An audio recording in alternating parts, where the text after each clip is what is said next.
सभी को नमस्कार। आज के इस वीडियो में दिल्ली पुलिस की जो जीके है, जनरल अवेयरनेस के जितने भी प्रीवियस ईयर के क्वेश्चन हैं वो इस वीडियो में लेकर आया हूँ। मेरी कोशिश रहेगी कि हर एक प्रैक्टिस सेट में कम से कम 50 क्वेश्चन रखे जाएं। जैसे इस वीडियो में आपको 51 क्वेश्चन मिलेंगे। प्रीवियस ईयर रिपीट होने की संभावना बहुत ज़्यादा होती है, खासतौर पे जीके में।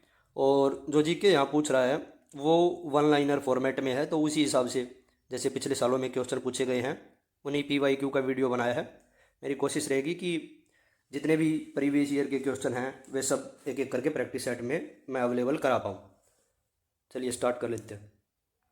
पहला क्वेश्चन है, इनमें से कौन द्विसदनी नहीं है?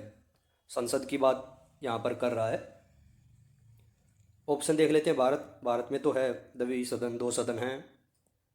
आपको क्या, तो जैसे लोकसभा है और राज्यसभा है।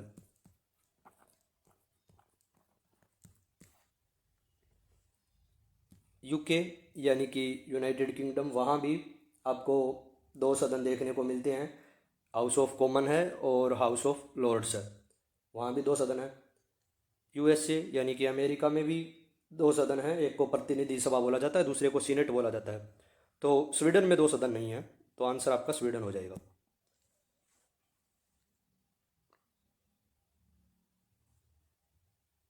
अगला है अर्थशास्त्र यानी कि इकोनॉमिक्स में, मानव निर्मित उत्पादन उपकरण को किस रूप में वर्गीकृत किया जाता है?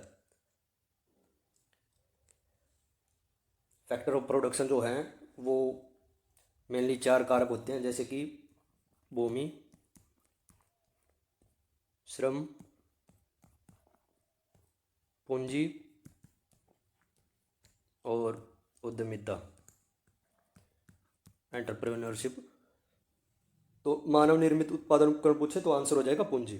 जो कैपिटल लगाते हैं, पैसा जो लगाते हैं, वो आंसर हो जाएगा। निम्नलिखित में से कौन सा एक नवपाषाण स्थल नहीं है?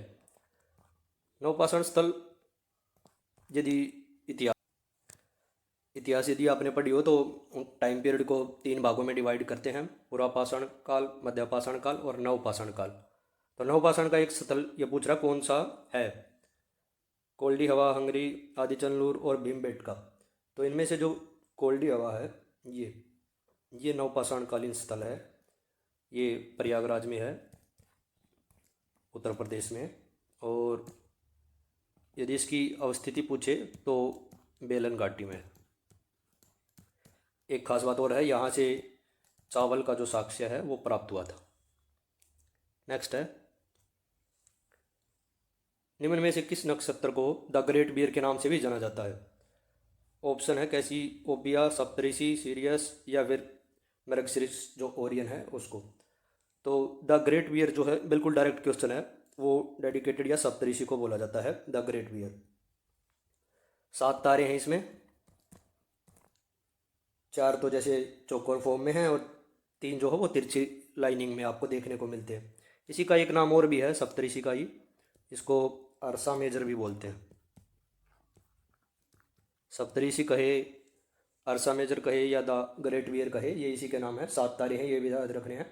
और आकाश में तीसरा बड़ा नक्षत्र है ये।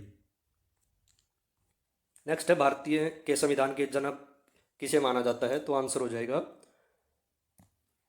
सी, भीमराव अंबेडकर जो है उनको संविधान का जनक इसलिए माना जाता है कि प्रारूप समिति जो है उसके ये अध्यक्ष थे। नेक्स्ट है, सितारे का रंग क्या दर्शाता है? तो तारे और सितारे, उनका जो रंग होता है, जो भी दिखाई पड़ता है उस वो दिखाता है उसका तापमान। तो आंसर हो जाएगा ए।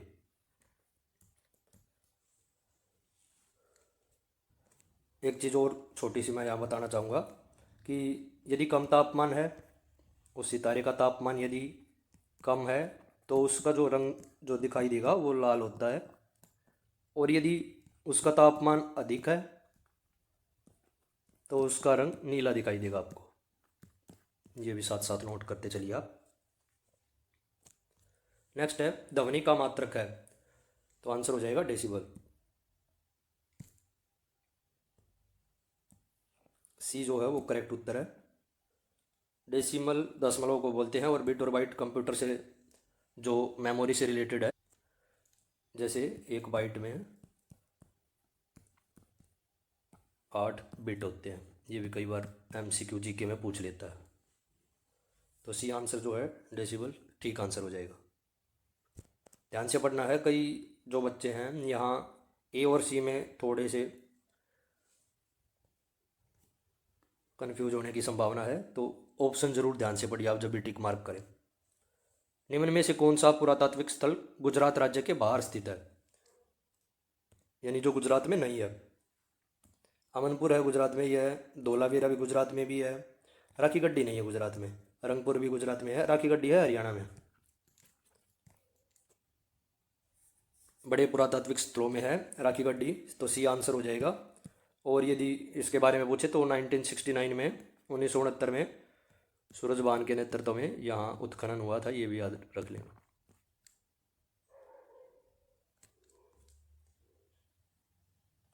नेक्स्ट है, भारतीय संविधान कैसा है, लचीला है, कठोर है, या दोनों का मिक्सर है, आंशिक कठोर तथा आंशिक लचीला। तो सी आंसर हो जाएगा इसका, आंशिक रूप से कठोर है और आंशिक रूप से लचीला है। जो संविधान संशोधन है वे कुछ तो आसान है और कुछ काफ़ी कठिन है, उस हिसाब से इसको आंशिक रूप से कठोर और लचीला कहा गया है। ना ज़्यादा कठोर है ना ज़्यादा लचीला है। निम्न में से किस राशि का विमीय सूत्र, ये जो गिवन है ये पूछा गया है, साइंस का क्वेश्चन है ये। तो ये जो फॉर्मूला दिखाई दे रहा है आपको, ये संवेग का सूत्र है, बी ऑप्शन ठीक हो जाएगा। यदि सरल भाषा में कहें तो संवेग बराबर है वस्तु का द्रव्यमान, कई बार फॉर्मूला इस तरह से भी पूछ लेता है, और इनटू वेग। और यदि इसका मात्रक वगैरह भी पूछ ले तो किलोग्राम मीटर पर सेकंड, किलोग्राम मीटर पर सेकंड इसका जो मात्रक है वो ये एक सदिश राशि है।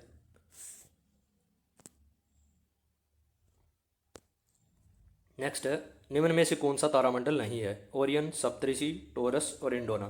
तो ये तीनों जो ऑप्शन में दिखाई दे रहे पहले तीनों, ये तो तारामंडल हैं। नहीं पूछा है तो इंडोना जो है ठीक आंसर हो जाएगा, ये तारामंडल नहीं है।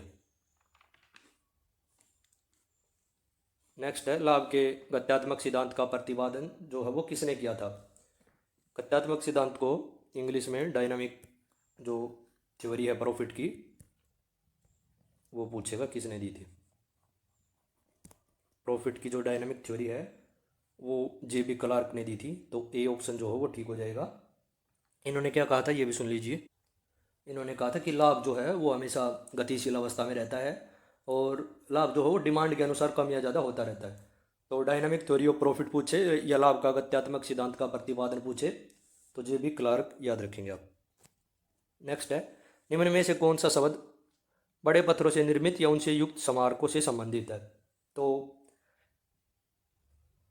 बड़े पत्थरों वाला पूछे तो महापाषाण काल आंसर लगाएंगे आप,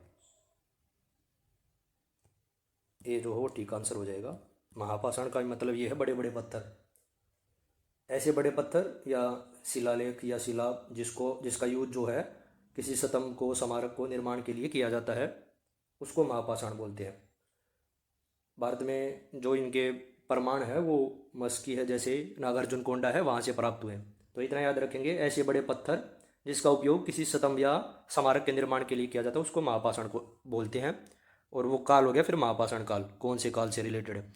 जैसे आपने ताम्रपाषाण काल, नवपाषाण काल ये पढ़े होंगे, तो वहाँ हिस्ट्री का क्वेश्चन है खासतौर से प्राचीन भारत का।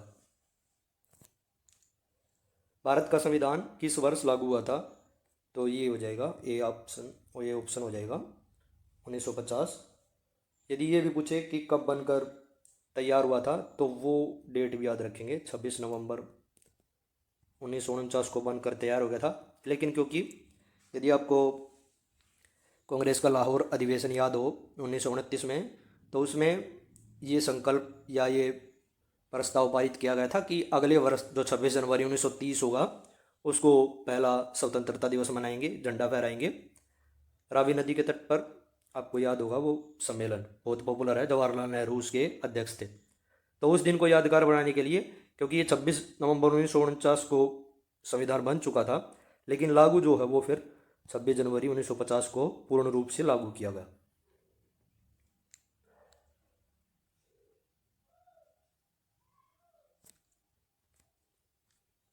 सौर परिवार के सबसे बड़े ग्रह का नाम बताइए, तो ये हो जाएगा बृहस्पति। ये थोड़ा आसान क्वेश्चन है, लेकिन कई बार क्या है सूर्य से क्रम पूछ लेता है, तो ये 5वें क्रम का होगा। सबसे बड़ा ग्रह है, लेकिन सूर्य से दूरी के क्रम में पूछे तो आप जानते ही हैं, बुध, शुक्र, पृथ्वी, उसके बाद मंगल और फिर बृहस्पति का नंबर आता है। तो ये भी याद रख लेना कि सूर्य से दूरी का क्रम पूछे तो 1, 2, 3, 4 और 5वां नंबर हो जाएगा। यदि सबसे बड़ा पूछे तो नंबर 1 पर बृहस्पति है। नेक्स्ट है, द्रव्य के माध्यम से किया जाने वाला लेन देन क्या कहलाता है? तो इसको क्रय विक्रय बोला जाता है। पहला ही ऑप्शन ठीक है। वस्तु विनिमय जो बार्टर सिस्टम चलता था वो मुद्रा के आने से पहले की बात है। जैसे जब मुद्रा इतनी प्रचलित नहीं थी या लेन देन के लिए फिर वस्तुओं का यूज किया जाता था, उसको बार्टर सिस्टम कहा जाता था। जैसे आपके पास चावल अधिक मात्रा में है तो आपने चावल दे दिए, दूसरे के पास कपड़े अधिक मात्रा में तो उससे कपड़े ले लिए। इस तरह से बार्टर सिस्टम चलता था। मुद्रा आने के बाद फिर वो जो सिस्टम है वो धीरे धीरे कम और फिर बंद हो गया।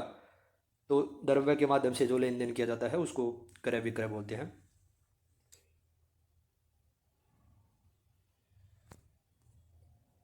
हड़प्पा स्थल रंगपुर किस वर्तमान भारतीय राज्य में स्थित है? हिमाचल प्रदेश, गुजरात, पंजाब और हरियाणा। तो रंगपुर जो है वो गुजरात में है। बी ऑप्शन ठीक हो जाएगा। रंगनाथ राव ने जो उत्खनन का काम है वो किया था।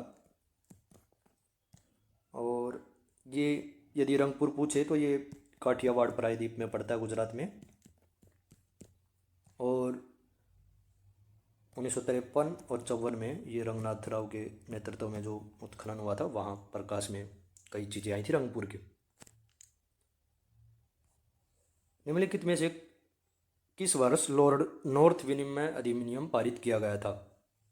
ये ब्रिटेन के पीएम रहे थे। नॉर्थ जो है ब्रिटिश पीएम थे। ये जो अधिनियम है वो 1773 में पारित किया गया था। और इसकी क्या खास बात थी इस अधिनियम की? जो कंपनी के जितने भी मामले थे उनको नियंत्रित करने के लिए, विनियमित करने के लिए ये पहला स्टेप था। ब्रिटेन द्वारा पहला जो कदम उठाया गया था यहाँ जो ईस्ट इंडिया कंपनी के कामकाज को विनियमित और नियंत्रित करने के लिए, तो 1773। किस ग्रह का रंग किसी ग्रह का रंग निम्नलिखित में से किस गुण के द्वारा निर्धारित होता है? तो ये हो गया उसके पृष्ठ का तापमान। ऐसा ये क्वेश्चन आप पढ़ चुके हैं, तभी मैं कहता हूँ PYQ क्यों जरूरी है। रिपीट होने की संभावना बहुत ज़्यादा होती है। इससे मिलता जुलता आपने सितारे का पढ़ा था थोड़ी देर पहले, तो भी आंसर ठीक हो जाएगा। इसके पृष्ठ का तापमान। अर्थशास्त्र में यानी इकोनॉमिक्स में स्थिर ऊपरी लागत का क्या अर्थ होता है? उत्पादन सामग्री इनपुट के साथ न बदलने वाली लागत, मांग के साथ न बदलने वाली, आउटपुट के साथ न बदलने वाली, या आपूर्ति के साथ न बदलने वाली लागत। तो आंसर हो जाएगा उत्पादन के साथ साथ न बदलने वाली लागत, सी ऑप्शन।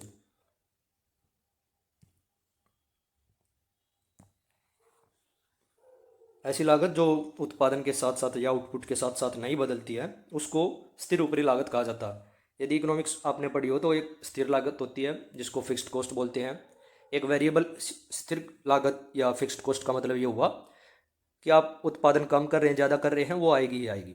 जैसे आपने बिल्डिंग ले ली रेंट पे, तो आप वहाँ उत्पादन करें ना करें, जिसकी भी बिल्डिंग है या मकान मालिक है आपको किराया देना पड़ेगा, फिक्स्ड कॉस्ट होगी। एक होती है वेरिएबल कॉस्ट, जैसे जैसे आप प्रोडक्शन बढ़ाएंगे वो बढ़ती जाती है। जैसे आपने 1 यूनिट बनाई तो इतने मान लिया 10 रुपये लागत आई, 2 यूनिट बनाई तो 20 रुपये लागत आई, वो होगी वेरिएबल कॉस्ट। कच्चे माल से रिलेटेड जो लागत होती है वो वेरिएबल होती है। एक और भी प्रकार होता है, उसमें कुछ स्थिर और कुछ वेरिएबल दोनों शामिल किए जाते हैं, सेमी वेरिएबल बोला जाता है उसको। तो यहाँ स्थिर पूछा था तो आउटपुट के साथ जो नहीं बदलती है। प्राचीन भारत में पत्थर के औजार बनाने के लिए निम्न में से किस तकनीक का यूज किया जाता था? पत्थर के औजार बनाने के लिए वो टेक्निक है डी ऑप्शन है, प्रेशर फ्लैकिंग से जो औजार पत्थर के विभिन्न प्रकार के वे बनाए जाते थे। भारत सरकार अधिनियम 1919 में ब्रिटिश शासन के अंतर्गत भारत में पहली बार द्विसदनीय शासन की परिकल्पना की गई थी। इसने राज्य परिषद का कार्यकाल कितने वर्ष निर्धारित किया गया था? यानी जो द्विसदन का मतलब होता है द्वैध शासन की जो परिपाटी चली थी वो 1919 के अधिनियम द्वारा, जिसको माउंटेग्यू चेम्सफोर्ड सुधार भी बोलते हैं। तो इसने जो राज्य परिषद का कार्यकाल था वो 5 वर्ष का निर्धारित किया था। सी ऑप्शन ठीक हो जाएगा। ये पूछा है। एक बात और बता देता हूँ मैं, जो ऊपरी सदन है उसमें 60 सदस्य निर्धारित किए गए थे और विधानसभा में 145 सदस्य थे। ये भी याद रख लेना। पूरी तरह से असफल रही थी व्यवस्था। दो अधिनियम ये साथ साथ के हैं, 10 वर्ष का अंतर है। जैसे 1909 का पूछे तो मार्लियामेंटो सुधार द्वारा जो सांप्रदायिक निर्वाचन प्रणाली थी वो शुरू की गई थी, और 1919 पूछे तो ये द्वैध शासन की व्यवस्था यहाँ से शुरू की गई थी।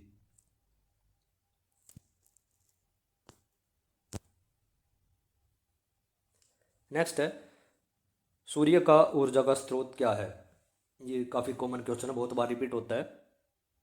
तो आंसर हो जाएगा हाइड्रोजन न्यूक्लियस का संलयन।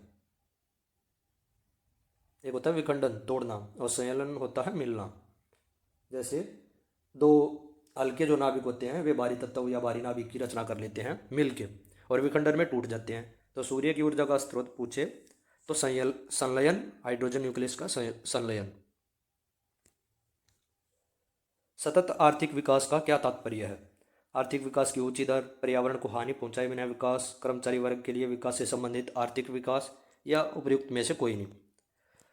तो ये होता है पर्यावरण को हानि पहुंचाए बिना विकास करना, इसी को तो सतत आर्थिक विकास बोलते हैं। जैसे आपने सस्टेनेबल डेवलपमेंट गोल का नाम सुना हो।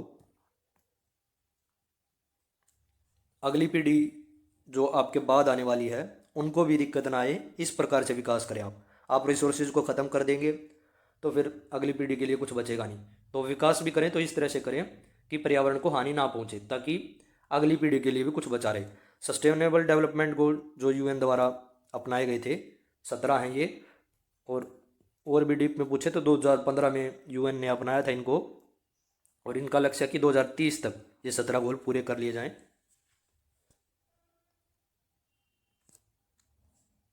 नेक्स्ट है, प्रकाश वर्ष किसका मात्रक है? तो ये दूरी का मात्रक है। सीधी सीधी भाषा में बात ये होती है कि एक साल में प्रकाश जितनी भी दूरी या लंबाई तय करता है उसको प्रकाश वर्ष माना जाता है। और इसका जो एक प्रकाश वर्ष भी पूछ ले तो कितना होता है 9.46। कई बार डायरेक्ट फॉर्मूला पूछ लेता है या कथन पूछ लेता है 10⁻15 मीटर, इतनी दूरी तय कर लेता है एक प्रकाश वर्ष। नेक्स्ट है, आदिचनलूर पुरातात्विक स्थल किस राज्य में है?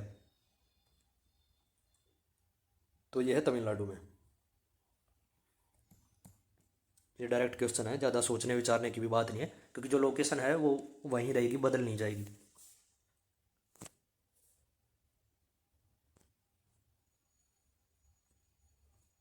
नेक्स्ट है, निम्न में से किस अधिनियम ने भारत की संघीय प्रणाली की नींव रखी थी? तो 1923, 35, 34, 19। तो ये संघीय प्रणाली की जो नींव रखी गई थी 1935 का अधिनियम था, भारत सरकार अधिनियम। एक बात और बता देना चाहता हूँ, भारत का जो संविधान बनाया गया था उसका बहुत सारा हिस्सा इसी अधिनियम से लिया गया है। तो संघीय प्रणाली की नींव 1935 के अधिनियम से ही रखी गई थी। द्वैध शासन जो आपने 1919 में अभी थोड़ी देर पहले पढ़ा था वो राज्य से हटाकर फिर केंद्र में 2 सदन बना दिए गए थे। नेक्स्ट है, सूर्य की तरह स्वयं के प्रकाश का उत्सर्जन करने वाली वस्तुएं क्या कहलाती हैं? तो ऐसी वस्तुओं को बोला जाता है प्रकाशमान वस्तुएं। सी ऑप्शन जो हो ठीक हो जाएगा। मुक्त बाजार अर्थव्यवस्था में कीमतें निर्धारित की जाती हैं पूंजीपतियों द्वारा, सरकार द्वारा, बाजार के बलों द्वारा, या उत्पादकों द्वारा। तो मुक्त बाजार अर्थव्यवस्था में जो कीमत जो है, प्राइस जो है वो बाजार के बलों द्वारा, बाजार का बल का मतलब है डिमांड और सप्लाई की प्रमुखता रहती है। ऐसा नहीं कि पूंजीपति कीमत डिसाइड कर रहे हैं, सरकार डिसाइड कर रही है, या प्रोड्यूसर डिसाइड कर रहा है, नहीं, बाजार की शक्तियों द्वारा निर्धारित की जाती है। अंतर्राष्ट्रीय मात्रक प्रणाली में आधार इकाइयों की संख्या कितनी है, जिसे संक्षिप्त रूप में एसआई प्रणाली भी कहा जाता है। तो आधार इकाइयों की संख्या 7 है इसमें। ये 7 कौन सी हैं ये भी मैं बता देता हूँ। जैसे लंबाई है, उसका मात्रक है मीटर। द्रव्यमान है, कई बार सीधा मात्रक पूछ लेगा इसलिए थोड़ा डिटेल में बता रहा हूँ मैं। इसका मात्रक है किलोग्राम। तापमान है, ये 7 जो ऑप्शन हमने टिक किया है, ये 7 बता रहा हूँ मैं, ये कौन से 7 है। तापमान का है मात्रक केल्विन, एसआई मात्रक बोलते हैं इनको। समय का है सेकंड। और विद्युत धारा का है एम्पियर।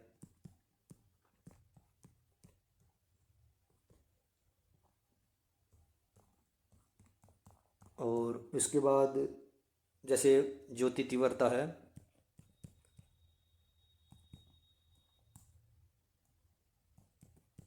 इसका मात्रक है कैंडिला। और लास्ट में मात्रा जो है उसका एसआई में होता है मोल। ये 7 के 7 मैंने बता दिए हैं, ध्यान रखेंगे इनको भी। भारत के ताम्रपाषाणकालीन सतलों के संदर्भ में निम्न में से कौन सा युगम सुमेलित नहीं है, मतलब कौन सा जोड़ा जो है वो ठीक नहीं है। ऑप्शन है अतरंजी खेड़ा राजस्थान, चिरांद बिहार, रंगपुर गुजरात और अहाड़ या आहार राजस्थान में। तो आंसर हो जाएगा ए गलत है। अतरंजी खेड़ा जो है ये उत्तर प्रदेश में है। उत्तर प्रदेश में जो एटा जिला है वहाँ है, तो इसकी जगह यूपी आना चाहिए था, उत्तर प्रदेश आना चाहिए था। यही पूछा है कौन सा सुमेलित नहीं है, कौन सा गलत है मतलब, तो पहला ही आंसर हो जाएगा। चिरांद बिहार में है, रंगपुर गुजरात में है, अहाड़ जो संस्कृति भी पढ़ी होगी आपने वो राजस्थान में है। निम्न में से कौन सी 1909 के अधिनियम की विशेषता नहीं है। इसने मुसलमानों के लिए सांप्रदायिक प्रतिनिधित्व की प्रणाली की शुरुआत की थी, बिल्कुल ठीक बात है। जो सांप्रदायिकता का जो बीज बोया गया था वो यहीं से स्टार्ट हुआ था, और जाके फिर 1947 में विभाजन करना पड़ा देश का। सेकंड है, इसने प्रांतीय मुद्दों को 2 भागों में विभाजित कर दिया, हस्तांतरित और आरक्षित। ये गलत है इसमें। 2 भागों में अभी थोड़ी देर पहले ही पढ़ा था आपने। ये जो हस्तांतरित और आरक्षित मुद्दे की बात है ये 1919 के अधिनियम में थी। यही पूछा है कौन सी 1909 वाले की विशेषता नहीं है, तो ये 1919 वाले की विशेषता नहीं है, 1919 वाले की विशेषता है, 9 वाले की नहीं है, तो सही आंसर यही हो जाएगा। और ऑप्शन क्या थे, केंद्रीय विधान परिषद में संख्या जो है 16 से 60 कर दी गई थी, अभी बताया था मैंने। और वायसराय और गवर्नर की कार्यकारिणी परिषदों को भारतीयों का सहयोग प्रदान किया गया, ये भी ठीक बात थी। बी ऑप्शन 1909 में नहीं था, 1919 में था, तो यही आंसर हो जाएगा। उसने पूछा कौन सी विशेषता नहीं है। पृथ्वी के दोनों ओर कौन से ग्रह विद्यमान है, मतलब इस साइड और इस साइड, पृथ्वी के लेफ्ट में और राइट में। जैसे सूर्य से दूरी के क्रम में मैंने अभी बताया था, तो एक साइड तो शुक्र है, फिर एक साइड मंगल है, बीच में पृथ्वी है। तो दोनों ओर जो पूछे हैं कौन से ग्रह हैं, तो मंगल और शुक्र हो जाएगा। निम्न में से कौन सा स्टोक चर का उदाहरण है। पहला है किसी विशेष वर्ष में खाद्यान्न का निर्यात, या किसी विशेष वित्तीय वर्ष में खाद्यान्न का आयात, एक्सपोर्ट और इंपोर्ट के ऑप्शन है।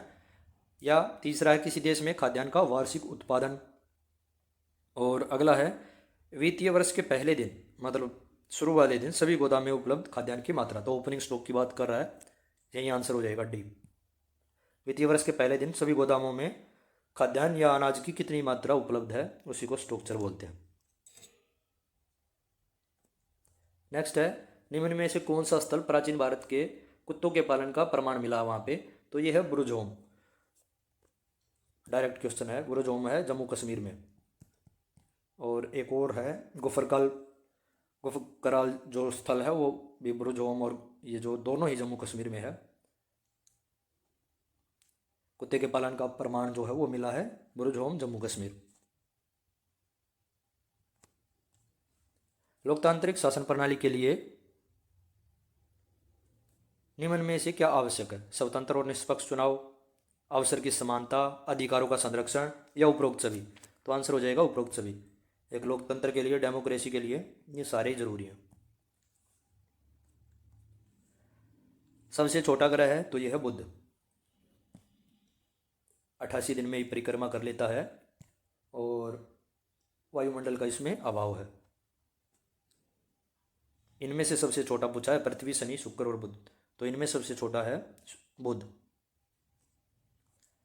निम्न में से कौन सा अल्पाधिकार की परिभाषा के सर्वाधिक निकट है? मतलब ये जो एग्जाम्पल दिए गए हैं ये बताना है अल्पाधिकार किस क्षेत्र में है। ओलिगोपोली बोला जाता है अल्पाधिकार को। एक इसमें क्या होता है कि जो वस्तुएं बनाने वाले हैं वे लिमिटेड मात्रा में होते हैं, मतलब 2-3 बस इतने ही। तो सिगरेट उद्योग, वेल्डिंग की दुकान, गेहूं पैदा करने वाले किसान, ऐसे ऐसे एग्जाम्पल दे रखे हैं। तो सिगरेट उद्योग में देखेंगे आप ओलिगोपोली है, कुछ ही बनाने वाले हैं। और एग्जांपल ले सकते हैं आप, जैसे आप कोल्ड ड्रिंक पीते हैं उसमें पेप्सी है, कोका कोला है, 60% शेयर, 40% शेयर इन्हीं का है। और बाकी जो देखते हैं आप वे सभी इन्हीं के ब्रांड हैं। जो लेबल आप देखते हैं ना, तो उसके नीचे आप देखेंगे कि वो ब्रांड या तो पेप्सी का है या कोका कोला का है। जैसे माउंटेन ड्यू है, वो ब्रांड है, वो पेप्सिको कंपनी का है। माजा है, वो कोका कोला कंपनी का है। तो लेबल पे आप देखेंगे तो इन्हीं दो कंपनियों की जो मार्केट में जो मेजर शेयर है इन्हीं दो कंपनियों का है, तो वहाँ भी ओलिगोपोली है। ऐसा ही यहाँ एक एग्जांपल था सिगरेट उद्योग का। भूकंप की तीव्रता मापने के लिए क्या इस्तेमाल किया जाता है? तो ये रिक्टर स्केल पर मापी जाती है। बी ऑप्शन ठीक हो जाएगा। 0 से 9 के बीच में निशानियाँ मार्क होते हैं उस पर। और यदि जो तरंग हैं उनको भी किसी पेपर पे या नोट करके देखें आप, तो उसके लिए फिर सिस्मोग्राफ जो है वो यूज किया जाता है भूकंपीय तरंगों के लिए। किसी भी मापक यंत्र द्वारा मापे जा सकने वाले न्यूनतम मान को, मतलब मिनिमम कितना माप सकता है, उसको क्या बोलते हैं? तो उसको अल्पतमांक बोलते हैं। जैसे 1 से 10 तक मापता है कोई मापक यंत्र, तो ये जो मिनिमम वाला है इसको क्या बोलेंगे? अल्पतमांक। निम्न में से किस राज्य में दैमाबाद नामक, यह नमक की जगह नामक है, दैमाबाद नामक ताम्रपाषाणकालीन संस्कृति स्थल स्थित है? तो दैमाबाद है, ये महाराष्ट्र में है।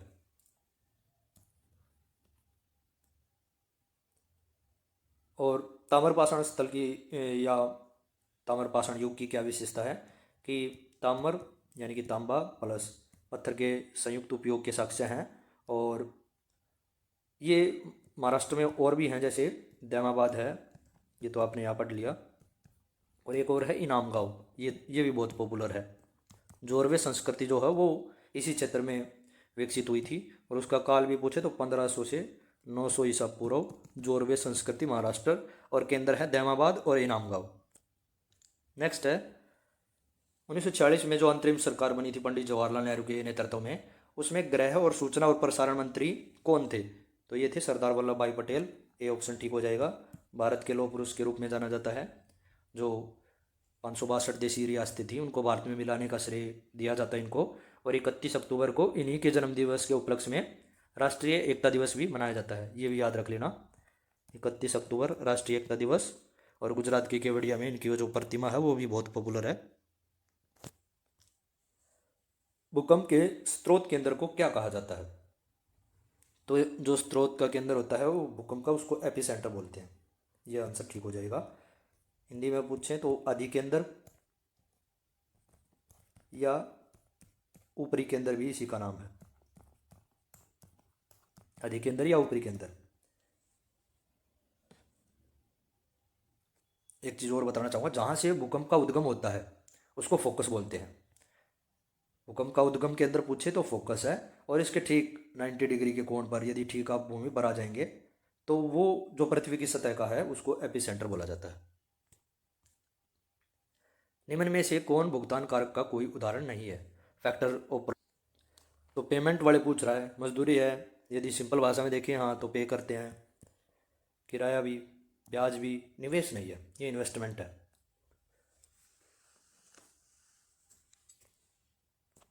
तो आंसर हो जाएगा सी, निवेश या इन्वेस्टमेंट।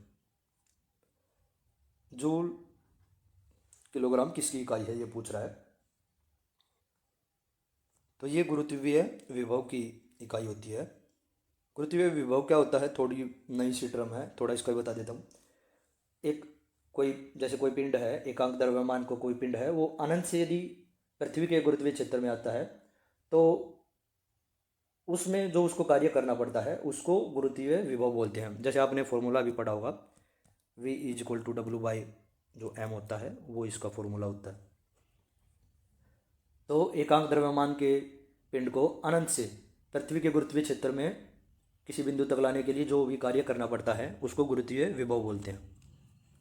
चट्टानों को काटकर बनाया गया प्रसिद्ध कैलाश मंदिर कहाँ है? तो ये एलोरा, सी ऑप्शन जो है वो ठीक है इसका।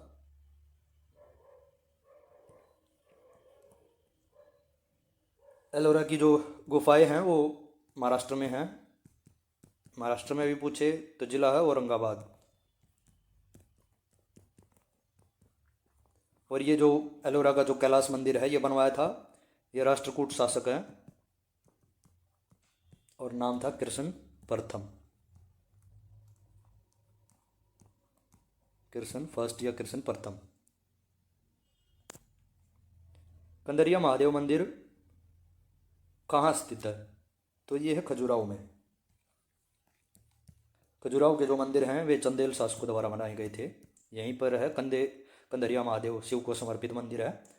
चंदेल शासकों में ये दंगदेव के काल में जो राजा था दंगदेव, यदि टाइम पीरियड पूछे तो ये 999 ईस्वी के आसपास की बात है।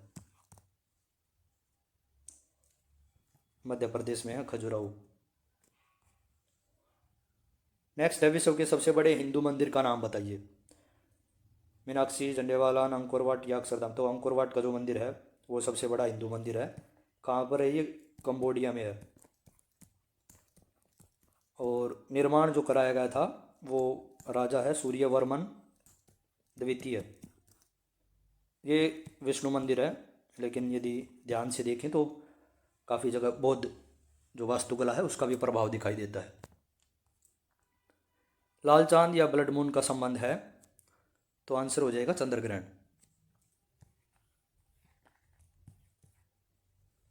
ये स्थिति कब होती है? जैसे जब चंद्रमा पर पृथ्वी की पूरी छाया पड़ती है तो भी सूर्य की कुछ किरणें पृथ्वी के वायुमंडल से अपवर्तित होकर चंद्रमा पर पड़ जाती हैं, तो ये फिर हल्के लाल भूरे रंग का दिखाई देता है, इसी को ब्लड मून बोला जाता है। तो चंद्र ग्रहण का से संबंध है इसका, उसी दौरान यह घटना देखने को मिलती है।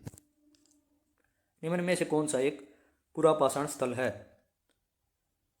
इनामगांव, ब्रह्मगिरी, भीमबेटका और महागोरा। तो पुरापाषाण स्थल जो है वो भीमबेटका की गुफाएं आपने सुनी होंगी। ये पुरापाषाण स्थल है, एमपी में है, रायसेन जिले में। खोज यदि पूछे तो 1957 में V.S.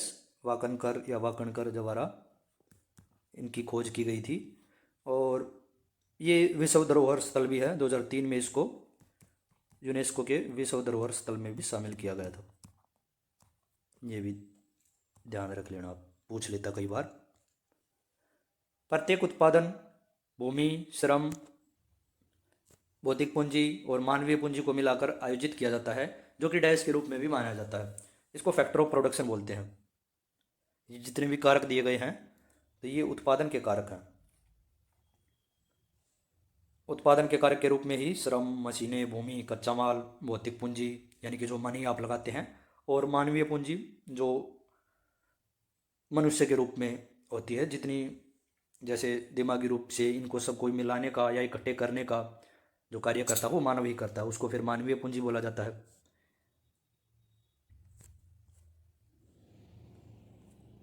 तो ये 50-51 क्वेश्चन थे। मेरी कोशिश रहेगी अगले भी ऐसे प्रैक्टिस सेट में लेके आऊँ। खासतौर पे जैसे दिल्ली पुलिस का कोई भी एग्ज़ाम हुआ, कांस्टेबल का है, ड्राइवर का है, या कभी एमटीएस का हुआ था, तो सारे जो क्वेश्चन हैं वे इन्हीं प्रैक्टिस सेट में PYQ और उनका कंसेप्ट समझाने का ही मेरा इरादा है।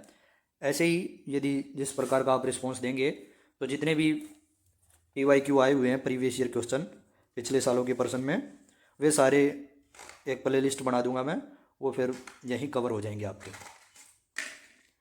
तो अगले किसी वीडियो में मिलते हैं। कोई त्रुटि रह भी गई हो किसी क्वेश्चन में या आंसर टिक करने में, बोल ठीक दिया हुआ हो सकता है, तो उसके लिए ज़रूर क्षमा प्रार्थी हूँ मैं। अगले किसी वीडियो में मिलते हैं। धन्यवाद।